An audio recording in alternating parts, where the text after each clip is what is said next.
What's going on, everybody, and welcome to the other side of the Firewall podcast, where we talk about the latest and greatest in cybersecurity news, as well as we highlight those movers and shakers and glass ceiling breakers, those people of color who've made it to the other side of the proverbial firewall.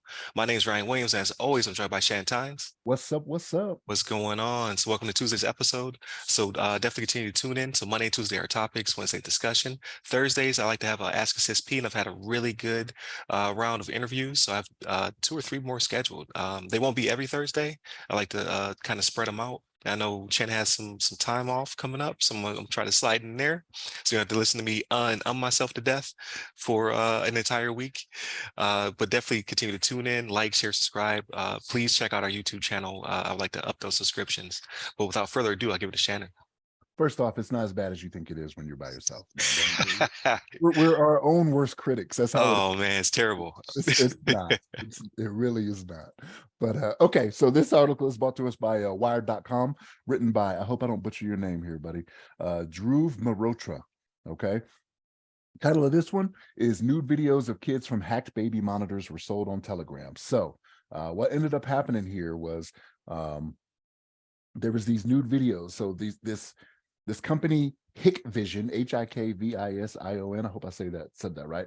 They had cameras that were hacked. And I hesitate to say hacked, right? Because the method that they used was poor password security, right? So they were exploiting weak or known passwords already. It's not like they went into the company, from all that I've read, because I went to a couple different places to try to get the answer on this. It's not like they went into the cameras, they found a vulnerability, right? Because we know, even with the cameras, right, it's the Internet of Things, right? Like, people don't do a good job of updating firmware and things of that nature. So that's initially where my head went, was they didn't keep it updated. But no, this hacker actually exploited weak or already known passwords that people put in there. You know, your password 123s, your 1234s, you know, ABCD, stuff like that.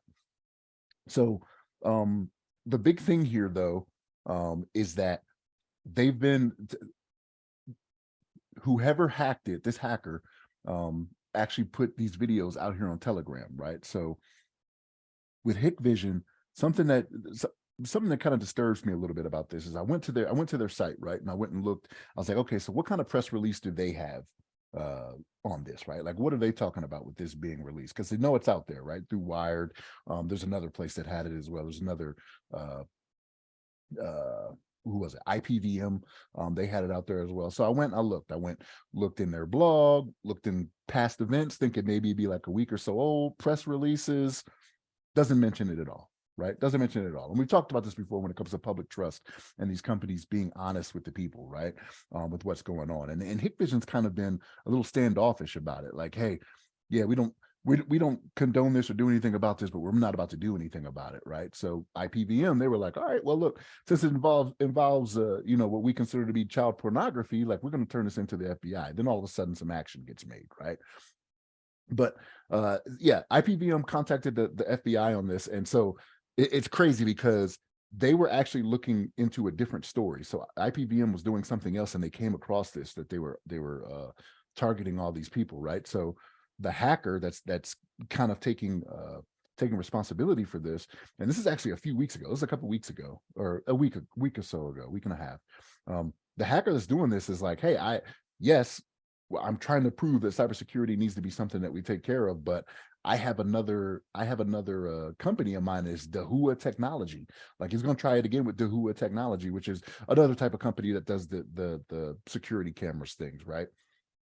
So these people need to be paying attention to what's going on, people as in us, the users, with what's going on out there, because again, they exploited weak passwords. You know what I mean? It's not like they went into, because usually we're quick to blame, you know, the company for not doing their part and being on top of patching and things of that nature. But again, weak or already known passwords, right? So if you have one of those passwords, more than likely you've been notified. You know what I mean? Like, hey, you've been hacked because of this weak password, or you gotten some type of notification in this day and age, right? But that's not stopping people from putting them in there. And again, this was 500,000 Hikvision cameras that this hacker was able to exploit. So the fact that it was young children and it's child pornography, and it's not just child pornography too. They have some that were so apparently they have these cameras in gynecologist offices too, or something like that. What? Apparently, I Yeah, read I at one didn't. of them. Yeah, I was like, I didn't think that would be a thing. Like that's a medical facility, but they would title the camera feed because again, they're selling it on Telegram. Hey, uh, children's rooms, gynecological and stuff like that. And I'm like, come on, man, like this is ridiculous. Like, and so I don't know. This is one of those things, people, we need to do better, right? Like we know a weak password. And I know with some of the Apple products, like I'm new to Apple, but like it'll tell you if it's a weak or known password, depending on what you're doing in some instances, right? It'll say, hey, this is a weak password, blah, blah, blah. Cause like for some things that are just throwaways for me, like if I'm doing like a food thing or whatever, like I don't store my credit card information anyway, so it doesn't matter, right? You'll get my name and my address. That's been out there for years. You know what I'm saying? So, but um it'll let you know like, hey, this is a weak password, and I'm just like, oh, okay, whatever, I'll change it. I guess I'll have to try to remember it if I lose it or whatever. But no, this is something that Hikvision, I would like them to show a little bit more care and not be as careless, right? The fact that they have no press release on it or anything like that, and it doesn't even have to, you don't have to take responsibility for it again because it was weak passwords, but they have nothing on their site, nothing in their press releases, their blog, past events. They got one called Success Stories. This wouldn't be one of them, but but Ryan, what's your thoughts on this? Yeah, I didn't like the laissez-faire response either. Just like, we'll look into this. This is just not being brought to our attention. Like, no, it wasn't. They brought it to your attention before. You just didn't want to take any credit for this massive breach. So it can go a lot of different ways, right? Like first off, I like to say this is a perfect example of why we shouldn't have passwords anymore. Should have the passwordless future cannot come soon enough. People just can't be trusted with their own security in this regard, right? Like you have to take a little bit off their plate because, like you said, they're using the password 123s or password as password, things of that nature, or another million things that we already know to be bad passwords. But thing number two, I would say it's the in-home surveillance thing.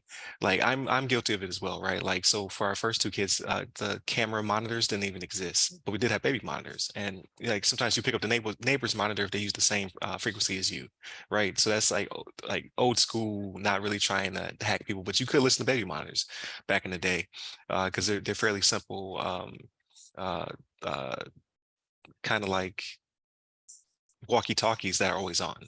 Um, but you typically don't have them on just all day, right? You would unplug it, or well, at least I would. I would unplug it if the kid's not in the room, then I don't need to hear it. It's more for like overnight security type situation.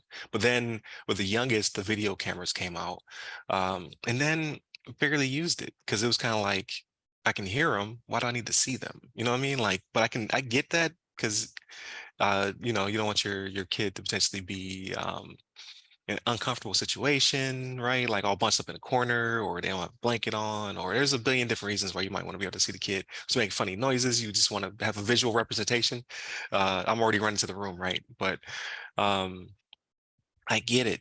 But then if you're going to do that, then you have to kind of be cognizant, like, because the only way they're going to get unfortunately, these pornographic pictures is outside of the crib, right? This is you getting your kid changed, or giving them a bath, and then,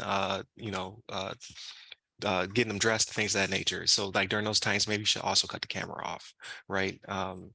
Just I don't think it needs to always be on. It's this issue I have with it. Like it should be like an overnight thing at most. But again, it's your house. You do what you want. But the more cameras you have in your house, the more uh, uh, insight people can have into your home. There's a ADT commercial I want to say, or one of those, or Safe Light, or no, is it Safe Light? I forget. There's a commercial where criminals like are thanking you for not having a certain type of appliance or a certain type of company. Like, oh, well, thanks for not having this. And one of them, they hacked the lady's camera, and they watch her open her safe, so they know how to open her safe. So she's watching them open her safe, and they're talking to her in the commercial. Like, thanks for showing us how to get in here, basically. That's the reality of it, right? Like people are very careless with setting up their own security, and then these would-be criminals are not careless in getting into it. And so that I think that's the problem. Then obviously the overwhelming issue being child predators. Like those people should be locked up underneath the jail. But the problem is, it's too late, right? They already have the material. They've already got the stuff. So like obviously deviance outweighs all the rest of it. Like there should be no need for you to have to secure your stuff, because these people shouldn't be in the frame of mind or the behaviors that they're exhibiting. But can't change that. But you can change. It's not having a camera in your house. Or if you do have a camera in your house, secure it properly. That's all I'm saying. And not to stoke fear, like it was a couple of years ago, it was 2021. There was an ADT technician, like the alarm company, that was actually looking in on people's cameras. He was, getting gratification, from it, Yeah. from him watching people in their homes or doing whatever, right? But like, so it's not to say that I hear you in that not having the camera is probably the best thing. It's like abstinence, right? That's the only way to prevent pregnancy. You know what I mean? Like, Right. It's I terrible get, strategy. I get it, right? I get it, but like there are risks. There are risks involved with this, to where it's like uh, the ADT technician. I mean, that is a one-off, right? And I'm not saying he's the only one. He got caught, Right. Who's watching the watchers? right? Yeah. Because Like he, Tesla had the same issue. Remember because there's a forward facing camera in Teslas, or there used to be anyway. I don't know. I don't own a Tesla. I don't have any friends with Teslas. But from the article, like they used to watch people in their cars. it was it Amazon too with the recordings? It I may have guess it been. was It had to do with Ring, maybe. I think it did. was it Ring? Because yeah, Okay, because Amazon bought Ring, so yeah. there's some issues there. But yeah, like so I'm like you say, you're the patriot guy. Like I'm all for surveillance for my protection. However, if I'm going to do it in my own home, then I'm responsible for protecting myself. Like again, there should be no predators to even want this content. But if I put the camera in the house, I should secure it properly. So I think that's where Hikvision is trying to stiff arm. Like it's not my problem. However, you are also the problem. Because of whatever security flaw that took place. Like if it's weak passwords, it's weak passwords. Like it can't help that. That's the customer. That's the client at that point. But if it has anything to do with a security flaw that was uncovered, then that's obviously you, Hikvision. You need to fix that. And then when you're made aware of it, you should do like most companies, and you should try to save face by apologizing and making your customers aware that this is happening. So that way they can find out if their stuff has been exposed to Telegram, which Telegram, this is a fourth pillar. Telegram seems to be notorious for this.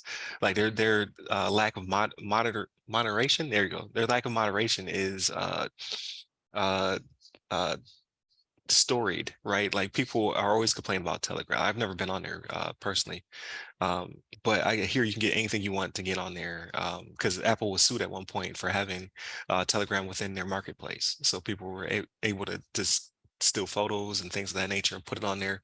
There were celebrity scandals and things like that happening, right? Like in like nudes of celebrities and posting them on Telegram for purchase and things of that nature, and it was all coming via the Apple Store. So Apple was sued for it. So I don't, if that's the precedent, then same thing could happen to Hikvision for just not stepping up to the plate and saying, "Hey, we have a problem here. People's data is out there, and pictures and things of that nature." So we'll see. We'll see what happens. We'll see what comes of it, right? Like I feel like this one will be ever evolving, especially because there's children involved, which is insane to me that there's such a market out there in the world for people wanting to purchase this content. But again, like I can't change human behavior. However, I cannot put a camera in the room, or I can secure the camera properly. Again, I'm not trying to victimize the victim, but there's a failure at every level here. Um, when it comes to the security of these children's images. So that's just my 2 cents. Um, but definitely continue. Like, look, I'm trying to pep back up, but definitely continue to tune in to the show. Monday, Tuesday are our topics. Wednesdays, a discussion. Thursdays we have Ask Us SP. Not every Thursday, but I'm starting to roll in a little bit more frequently. I definitely appreciate everybody for their time. Last one was Daryl Brooks. Upcoming one will probably be Darren King. So definitely check that one out in the near future. And then Fridays, everything else: movies, books, games, all that good stuff. Check us out at all the socials that go by our name. Here we go. Personally, I'm at RyRy Security Guy. That's RYRY Security Guy. LinkedIn, Clubhouse, Twitter, and Threads. Stay safe, stay secure.